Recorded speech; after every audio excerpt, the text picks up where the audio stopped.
So we're actually on Operation Firestorm right now. Yep. One of the bigger maps with the most vehicles, where you're going to have your jets, you're going to have your helicopters, tanks, jeeps. Keep turning, look real fast. A little bit of everything. So go up the hill real fast. I just want to answer, turn and look at the building that's all crushed down and stuff. And answer a question we've been hearing. So that building used to be fully standing, and Frostbite 2 has taken effect on it. People have been asking, oh, like, can you destroy full buildings like you could in Bad Company 2? You know, like the little smaller ones. So there's an example that yes, you can.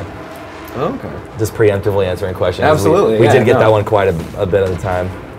But it's, I mean, just to clarify, because I noticed in the campaign especially, you can't desroy everything in the campaign. My teammates just because you're telling a story and, you know, you're kind of funneling players down a certain way. So it's not, I found it to be not quite as, quite have the freedom of the Bad Company games. For single player, I mean, possibly, right? It's at the end of the day, everyone feels like it's different about it. But yes, I mean, it is meant to tell a story, and it's about engrossing the player into that experience. So we do help dictate certain things on whether or not you can or can't do. Okay. Let's see. And I guess let's talk a little bit about the campaign. White Lion 7, Didier Kotzi, is asking, is the campaign as immense, he says immerse, I'm thinking he means immense. Immersive, immersive events? Immersive, yeah. As Bad Company 2. Can you blow up walls to get inside buildings, or is it dumb? Well, I don't know if that's so black and white. But there's definitely some walls you can blow up. I know there's one part you have to drive through a building in a tank. But I found in the campaign it to be a little bit limiting. I mean, just if you saw my PC review, you can read a little bit more of my thoughts on the campaign. But I don't know, how do you guys compare it in terms of Bad Company 2? I thought it was a little shorter.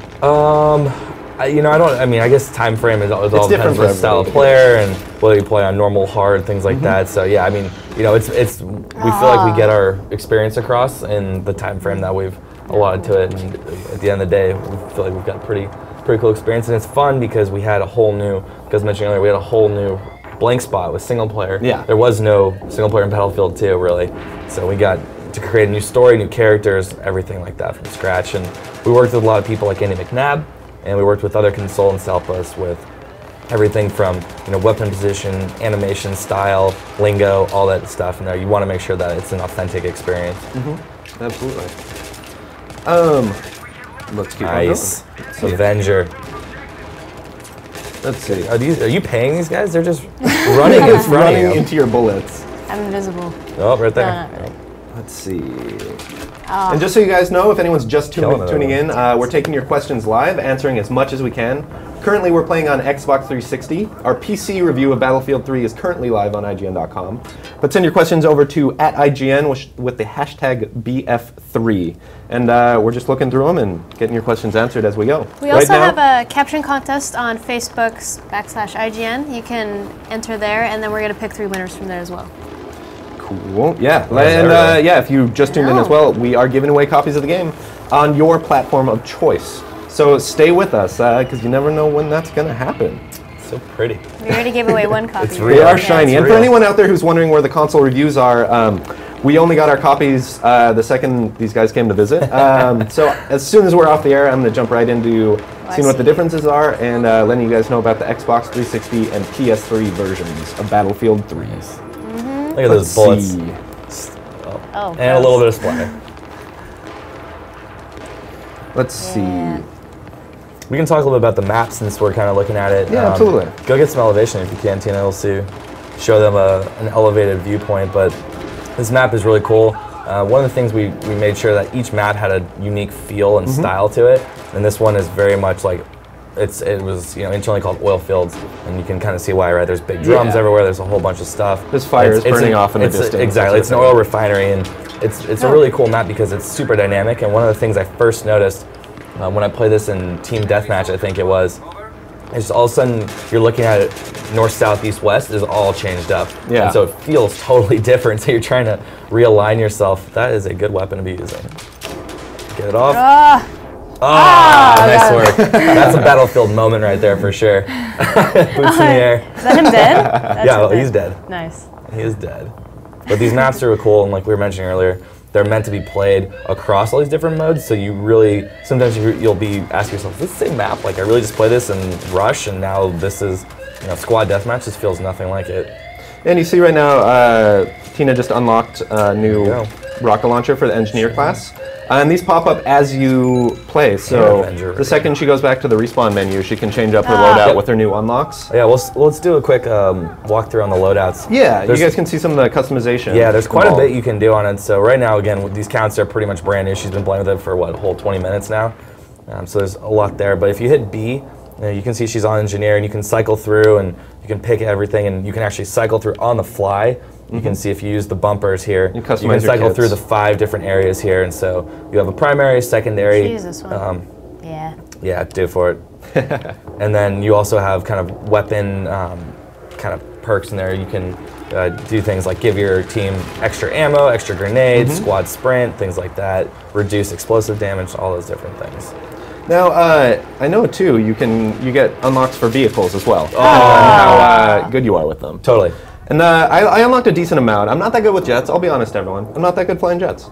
But I unlocked a ton of stuff with a helicopter. Hard to master. Yeah, exactly. Play this like, I can fly without crashing, but you're moving so fast when you start out with just machine guns, it's tough to get your first few kills, you know? It is. So what I was actually curious, just because I didn't get there, what kind of high-level unlocks for the vehicles do you end up finding? There's a bunch of stuff. You can do different optics on it, so basically thermal, I don't know if we do night vision, but there's thermal on there.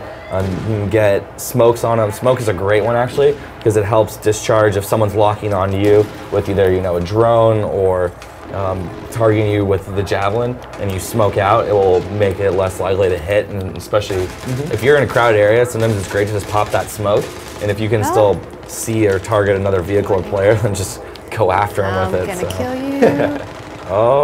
Somebody, let me find it, was asking about... there you go. Oh, brutal. You've been getting a lot of knife kills. Yeah. Let's see. Taylor Hemphill asks, can you explain the dog tags again? Absolutely. Will they only come with close quarter kills? Yes, they do. So the dog tags, you're able to customize your dog tags, which is part of the reason we made the experience of getting them a lot more personal, is they are more personal. You're able, we'll see when, so boring dog tags here, because again, a lot of people are just the gamer tag along with his rank at this Exactly, level. But you can customize that second side with emblems, icons, things that you either unlock. Yeah, I noticed as you go, like if you're doing a lot of medic, I unlocked like a savior emblem. Bringing a lot of people back to life. No. Here goes everyone. This is Tina flying a jet. Okay, no, take it over.